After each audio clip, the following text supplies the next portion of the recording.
Μέχρι στιγμής, μετά από 6 χρόνια, δεν έχουμε φτάσει σε σημείο οικονομικής δυσχέρειας για να μην λειτουργήσουμε. Δηλαδή υπάρχουν άνθρωποι. Ναι, ο κόσμος στηρίζει από την πρώτη στιγμή το σωματείο μας, ενεργά. Δεν χρειάστηκε να απευθυνθούμε ούτε στο Δήμο, και μέσω του Δήμου μπορούσαμε να πάρουμε επιχορηγήσεις μέχρι στιγμής, ούτε να προσθούμε σε κάτι άλλο. Είναι επαρκή όσο χρειάζεται.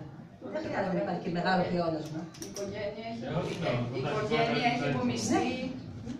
Η οικογένεια του Χρήστου Τσαλεπίδη έχει υπομειστεί πολύ μεγάλο φορτίο. Συνεχίζει, φαντάζομαι.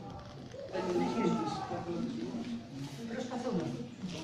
Προσπαθούμε. Πέστε μας λίγο, εγώ έχω ακούσει για κοπή βασιλόπιτας, μπαζάρ κάτι καιρούς. Νομίζω την Παρασκευή έχετε μία εκδήλωση, έτσι δεν είναι? Στο Νουβέλ. 2 φορές το χρόνο γίνεται η εκδήλωση μας, μία φορά στην κοπή της πίτας του κάθε χρόνου, το οποίο δίνουμε και υποτροφία σε αριστούχο μαθητή. Βεβαίως εκεί τώρα, αν και είμαστε στο δεύτερο, να το πούμε ότι αφορά συνήθως το πρώτο. Αυτό όμως θα το αλλάξουμε με τον καιρό. Στο τελείω στο σχολείο, στο σχολείο, γιατί υπήρχε ένα λύκειο. Ήταν πολύ μεγάλο σχολείο, 650 μαθητές. Και τέλειωσε εκείνο το σχολείο. Επομένως τώρα η οικογένεια καθόρισε μια υποτροφία για μαθητή του πρώτου λυκείου. Και έτσι.